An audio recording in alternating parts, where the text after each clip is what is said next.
Vamos falar um pouco de educação financeira aí, que é a maior bandeira aí, né? De que você traz de conteúdo.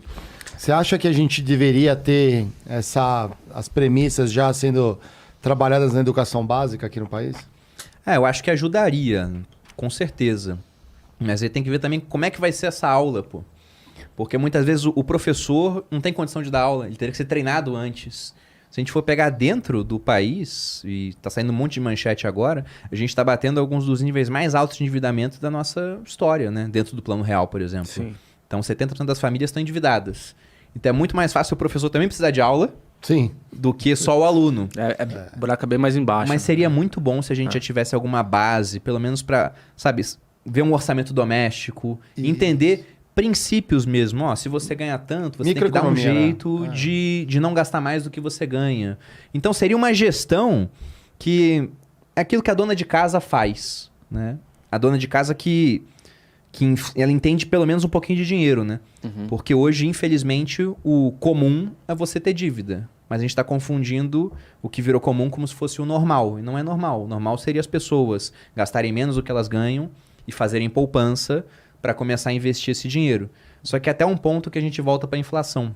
A gente vê como a inflação obriga as pessoas a aprenderem de finanças. Porque se a gente tivesse uma inflação inexistente, o dinheiro não perdesse valor com o tempo, o pessoal podia poupar dinheiro em lata de biscoito.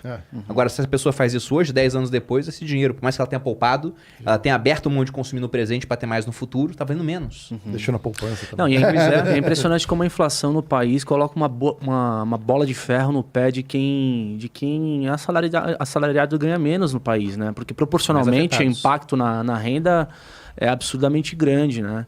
Agora, como você fala de educação financeira, você acha que entender de dinheiro no Brasil ainda, você acha que é um tabu para o brasileiro? O brasileiro tem crenças muito negativas quanto ao dinheiro e destinadas até contra os alvos errados. Porque, até novamente citando esse mesmo exemplo que você deu da inflação afetar mais o mais pobre.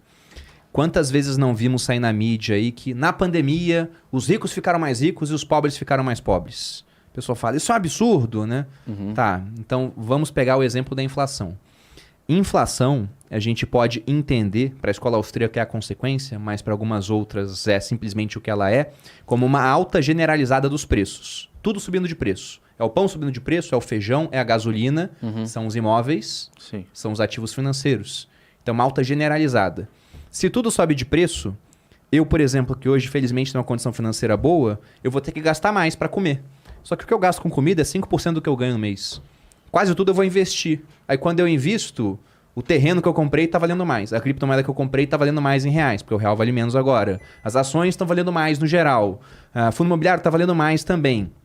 Por mais que tenha tido uma queda, tende a retornar com o tempo, né? Porque as empresas têm um poder de remarcação de preços. A Ambev chega e fala, a cerveja era 2, agora é 2,50. Ela vai e consegue fazer isso, né? Porque ela tem uma boa parte do mercado. Então veja que, embora eu seja afetado pela inflação, eu fico mais rico, porque quase tudo que eu tenho tá valendo mais também. E como eu gasto muito pouco para consumir e tenho muito patrimônio, eu fico mais rico por conta da inflação. A classe média gasta mais e tem menos patrimônio. Então ela fica meio protegida ali, né? Embora sofra. Porque tem um patrimônio. Exatamente, enfim. O patrimônio sobe de preço. Agora o pobre não tem patrimônio, e tudo que ele ganha, ele vai consumir no mercado. Só que no mercado o preço das coisas aumentou 20%. E o custo do dinheiro, né? Dívida. Pois é, e a dívida, quando vem a inflação, depois vai aumentar juros, a dívida sobe. E tem o cara que, por não entender de finanças, o que ele fez no passado? Ele queria comprar a casa dele. Ele viu que os juros baixaram. Ele falou, vou financiar. Só que na hora de financiar, ele tinha lá, você vai pagar 7%, ou você pode ter uma taxinha de 6,8% mais uma correçãozinha, ou você pode pagar 3% mais IPCA. IPCA. Aí o cara pensou, nossa, 3%. O que é o IPCA? IPCA é a inflação, mas tá baixinha. A inflação tá em 4%. Ele pensa, essa é a melhor. Aí se ele pegou essa, agora é 3% mais 10% da inflação. Exato. E teve cara que fez isso não com o IPCA, fez isso com o IGPM. O IGPM tá em uns 16, chegou a bater mais de 20. Arrebentou o cara, porque ele não entende do dinheiro. E quando ele arrebenta o cara, ele pensa, se inflação é aumento de preço, quem que aumenta preço? É o comerciante, não é? Então ele fica bravo com um cara que na verdade vai resolver o problema.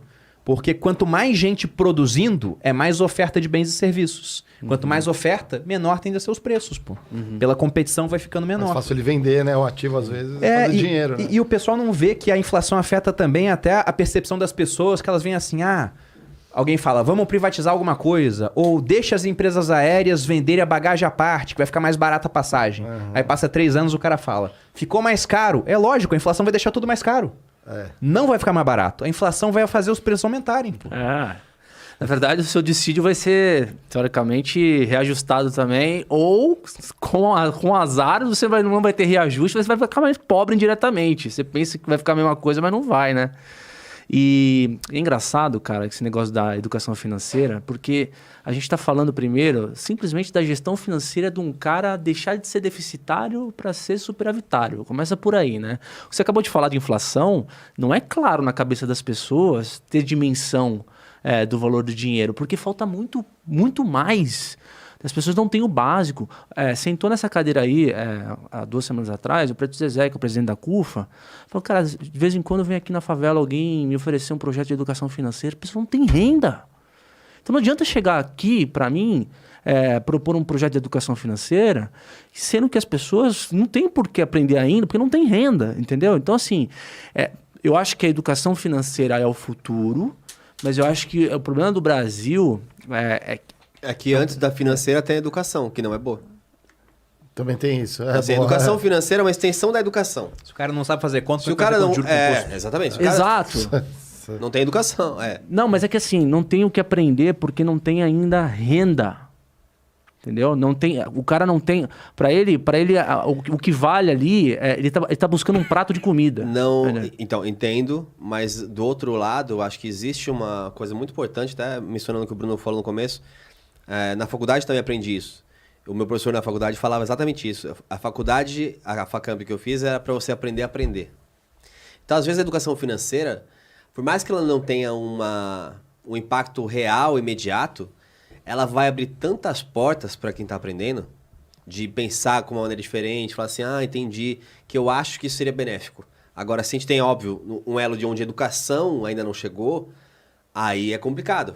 Porque não tem como você explicar a educação financeira, tipo o Physics 2, se você não passou pelo Physics 1, né? Então, acho que esse que é o complicado. Ô Geiger, o meu ponto é o seguinte, cara. Nesses programas de assistencialismo do governo, os caras fizeram um estudo em larga escala e eles perceberam o seguinte. Tinha que deixar crianças em tempo integral nas escolas públicas. Por quê? O moleque ia lá, ele só aprendia e depois comia. Porque era servido o almoço e o lanche. Se você não come, velho, você não aprende, entendeu?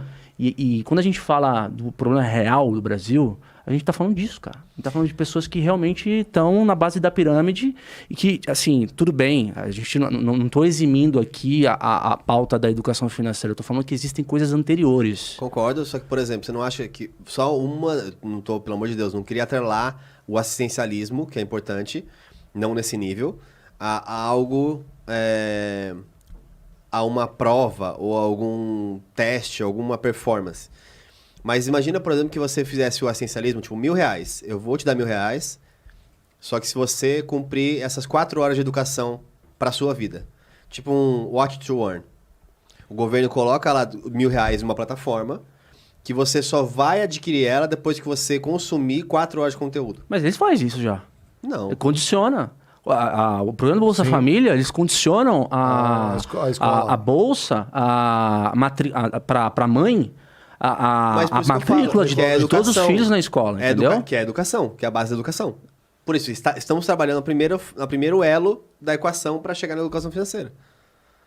Sim, mas ainda assim o desempenho, eu estou falando do desempenho do moleque que entra numa escola, ele é outro se ele consegue aprender de barriga cheia. Sim. A pessoa que não está de barriga cheia não aprende nem educação financeira, nem matemática, nem português, nem história, nada. Esse é o problema do Brasil. Eu estou colocando um ponto porque talvez a gente tenha um consenso aqui, mas a gente tem que discutir em bases de realidade do país que a gente vive, meu. É isso, entendeu? Acho que é um problema um pouco mais amplo do que parece, assim. Concordo, só que num país que tem 200 milhões de pessoas, quando você está em 3 milhões de pessoas que fazem parte da Bolsa, você não está falando das pessoas que não têm dinheiro para comer. Você está falando que tem muita gente que não tem educação financeira e que deveria tá ajudando, por exemplo, a classe média a ter mais dinheiro, mais renda, para que a classe média ajudasse a classe que vem em bem abaixo a crescer. Acho que esse é o ponto da educação financeira. Aí eu concordo. O nível de investidores que a gente tem aqui é muito aquém de outros países. E para empreender, você só tem dificuldades, né? No Brasil. Mas veja que a gente tá fadado a ter empreendimentos de baixo sucesso, pô. Se a gente tem uma população financeiramente pouco educada e um sistema para empreender altamente complexo, qual é a chance de dar certo? E com um sócio obrigatório em todas as empresas, que é o governo. Pois é. E esse é um ponto que eu queria comentar, Diego, porque a gente tem no Brasil hoje pessoas que ainda passam fome. Claro, 19 milhões. O que é terrível, pô.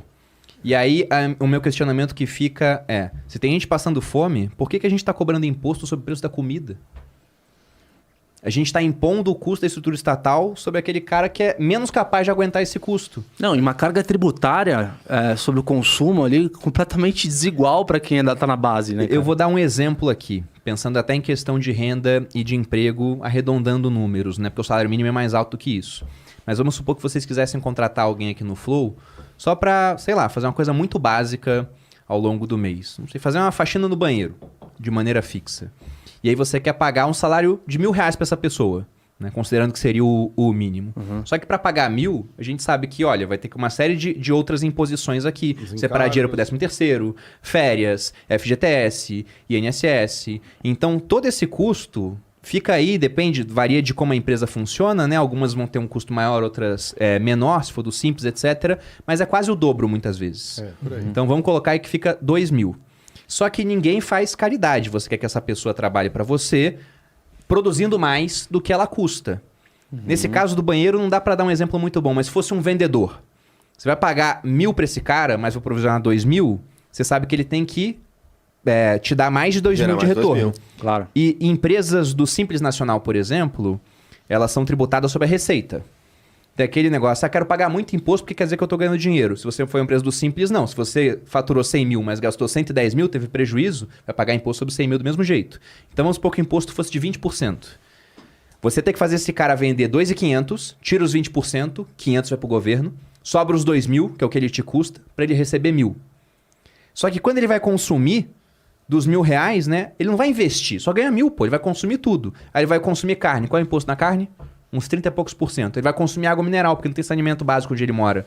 Aí água também, na casa dos 30%. Vai comprar macarrão, vai comprar arroz. Você vê na média, tudo tem muito imposto. Vai pagar a conta de luz, tem imposto. Gasolina é imposto pra caramba, pô. Dobra o preço do combustível. Sim. E gasolina e luz são insumo pra fazer tudo que a gente faz no Brasil.